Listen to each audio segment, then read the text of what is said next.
Prva okužba zdravstvenega delavca v splošni bolnišnici Celje. Okužba s koronavirusom tudi v vrtcu Tončke Čečeve. Celjski kriminalisti kazensko ovadili 24-letnega moškega. Celjski nogometaši kmalu začenjajo s pripravami na novo sezono.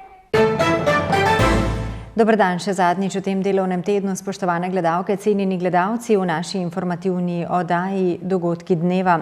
Včeraj so pri zdravstvenem delavcu oddelka za intenzivno interno medicino v splošni bolnišnici Celje evidentirali okužbo z novim koronavirusom. Na oddelku so tako izvedli vse potrebne ukrepe po njihovem predpisanem protokolu, v skladu s tem pa so bili vsi zdravstveni delavci, ki so bili v tesnem stiku z okuženim, napoteni na testiranje in v samoizolacijo. Vsekakor je bilo samo vprašanje dneva, kdaj bo do tega prišlo. Tudi v splošni bolnišnici Celje mi imamo za to izdelane protokole, po njih smo tudi v tem primeru postopali. Treba je vsekakor pohvaliti tudi tega zaposlenega, ki je takoj obvestil vse svoje nadrejene v skladu z temi navodili. Tudi hitro smo potem postopali glede odvzema brisa, pridobitve izvida in seveda nikakršnih skrbi ni potrebnih, kajti vsi tisti, ki so bili z njim v kontaktu, so odstranjeni z delovnega mesta, doma v samoizolaciji. Vsem pacientom smo pobrali brise in kolikor je do tega trenutka prišlo že izvidov, so pravzaprav popolnoma vsi negativni. Ni pa še ta številka dokončna, kajti na nekaj izvidov še čakamo, ker so bili pacienti že tudi premeščeni drugam. Zdaj zaenkrat splošna bolnišnica Celje ni COVID bolnišnica, to pomeni, da mi sicer obravnavamo paciente tudi s sumom na COVID v ambulantah urgentnega centra. To organizacijo imamo postavljeno, medtem ko pa pacientov z COVID-om pa ne zdravimo, tako na oddelkih kot tudi v intenzivni terapiji. Seveda pa imamo pripravljen načrt, če bo potrebno, da se to spremeni, kajti nekako število okuženih v okolici pa narašča, tako da upam, da bo to ostalo v takih obvladljivih številkah, da bomo lahko seveda tudi odreagirali pravočasno. Okužbo pri strokovni sodelavki pa so potrdili tudi v celjskem vrtcu Tončke Čečeve. V karanteni so trenutno 3 strokovni delavci in skupina 23 otrok, ki so bili v neposrednem stiku z okuženo strokovno delavko. Samo ena strokovna delavka je imela potrjeno okužbo s koronavirusom. To nas je tudi takoj obvestila, ko je dobila ta rezultat v sredo popoldan. Seveda smo takoj spostavili kontakt z epidemiologom, ki nam je dal navodila za nadaljnje ukrepanje.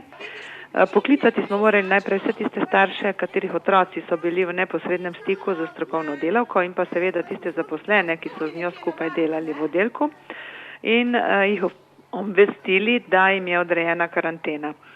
Tako da pomeni to, da ostanejo doma in naslednji dan pač ne pridejo več v vrtec. Hkrati pa smo tudi isti dan že vse prostore v vrtcu center temeljito razkužili, prezračili, odstranili tudi vse igrače, ki so bile v uporabi, in jih tudi ponovno razkužili, oprali, očistili. Tako da je naslednji dan, ko so prišli ostali otroci v vrtec, bilo tudi vse že pripravljeno po teh normativih in standardih ter navodilih, ki smo jih dobili od Nacionalnega inštituta za javno zdravje, da je bilo to varno okolje za ostale otroke, kateri pač ni bila odrejena karantena. Enota center ostaja odprta, v njej normalno poslujemo, tako da ta igralnica, kjer so se pa ti otroci zadržali, pa smo jo pač pustili neuporabljena, se pravi je prazna. Moram reči, da smo situacijo kar dobro uredili, vzpostavili varno okolje tudi za ostale prisotne otroke in zaposlene, tako da ne vidim razloga, da ne bi ta situacija bila obvladljiva. Jaz upam, da se ta okužba z virusom ne bo širila med ostale otroke in zaposlene. Celjski kriminalisti pa so kazensko ovadili 24-letnega moškega doma z območja policijske uprave Celje, ki je osumljen kaznivega dejanja, prikazovanja, izdelave, posesti in posredovanja pornografskega gradiva. Osumljeni je aprila letos po elektronski pošti pošiljal slikovno gradivo, ki prikazuje spolno zlorabo dveh neznanih mladoletnih dečkov. Maja letos pa je fotografije spolne zlorabe neznanih otrok prikazoval preko aplikacije Facebook Messenger. Policisti in kriminalisti so junija letos pri njem opravili hišno preiskavo in na enem od zaseženih telefonov zasegli več kot 1200 videotek ter okrog 900 slikovnih datotek, ki prikazujejo spolno zlorabo otrok. Osumljeni je bil že v letu 2019 dvakrat ovaden zaradi istovrstnih kaznivih dejanj, za kar mu je bila izrečena pogojna obsodba zapora 10 mesecih, vendar je ves ta čas nadaljeval s storitvami sprevrženih kaznivih dejanj.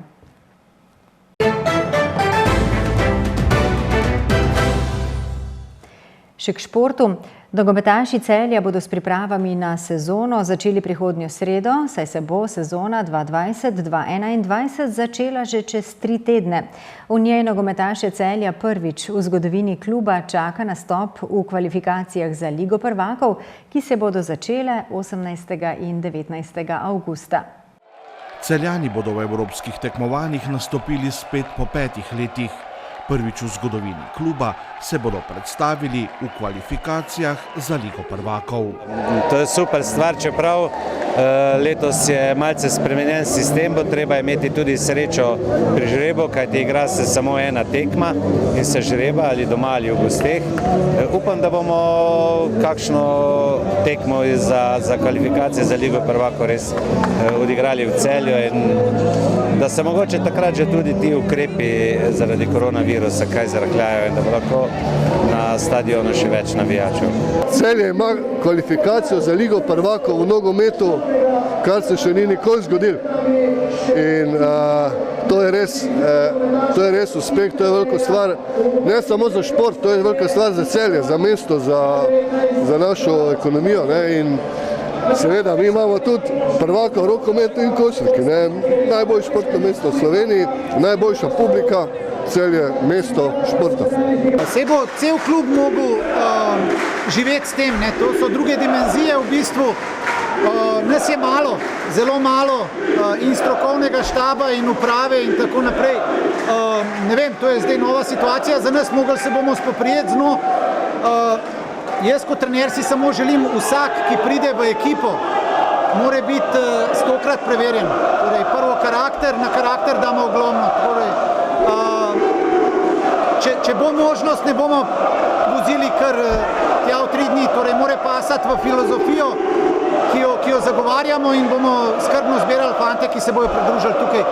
In mogoče še bolj, da podpremo te fante, ki mogoče niso toliko igrali, pa pridno trenirajo v zadju in so mladi in kažejo že neko kvaliteto, da bojo oni tudi lahko naprej. Torej, jaz si zdaj malo sem vroč, pa si ne predstavljam, da bomo zdaj kar vozili neke igralce, ki rad bi spoštoval te igralce, ki so naredili to zgodbo. Torej, in to je prvi cilj, ki ga bom zagovarjal, da spoštujemo te, potem pa tisti, ki pride, mora biti res karakterno, pa boljši od teh, ki jih imamo. Trener Dušan Kosic se zaveda, da je po osvojitvi državnega naslova cena njegovim nogometašem še zrasla in da bo vsaj nekatere zelo težko zadržati.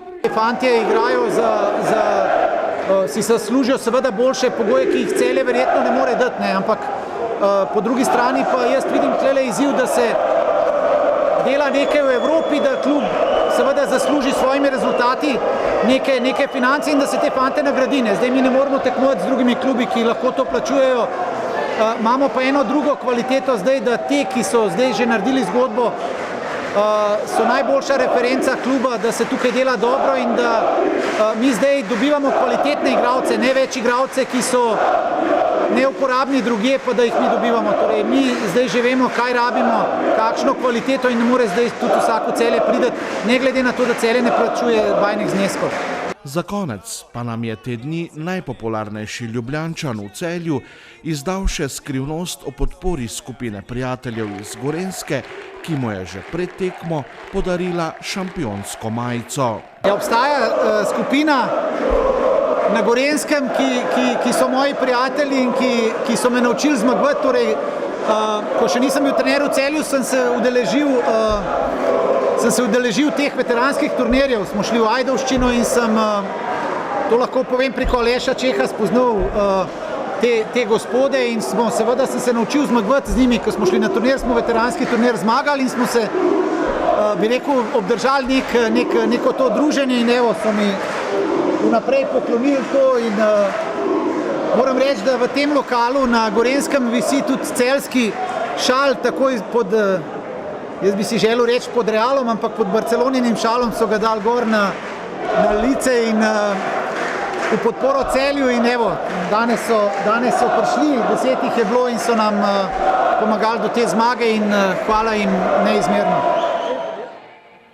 Rokometni klub Celje Pivovarna Laško pa je prvi prejemnik priznanja za odličnost, ki ga je letos prvič podelilo predsedstvo Rokometne zveze Slovenije.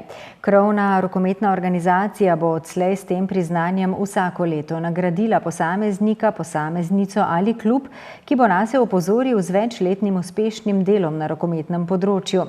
Prvo priznanje za leto 2020 je najuspešnejši slovenski klub prejel zaradi inovativnega pristopa, ki se izkazuje skozi trajnostno poročilo, poslovno delovanje, izjemno delo z mladimi in rezultatske uspehe, kar klub postavlja med najbolj organizirane športne kolektive v Sloveniji.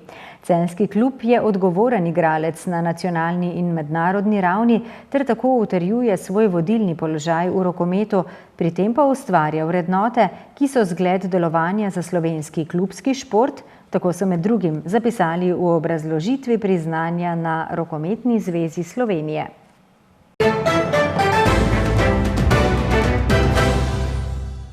Jutri bo na zahodu delno jasno, drugod bo dopoldne oblačno, v vzhodni polovici Slovenije pa bo občasno še deževalo. Popoldne se bo delno zjasnilo. Ponekod bo pihal veter severnih smeri.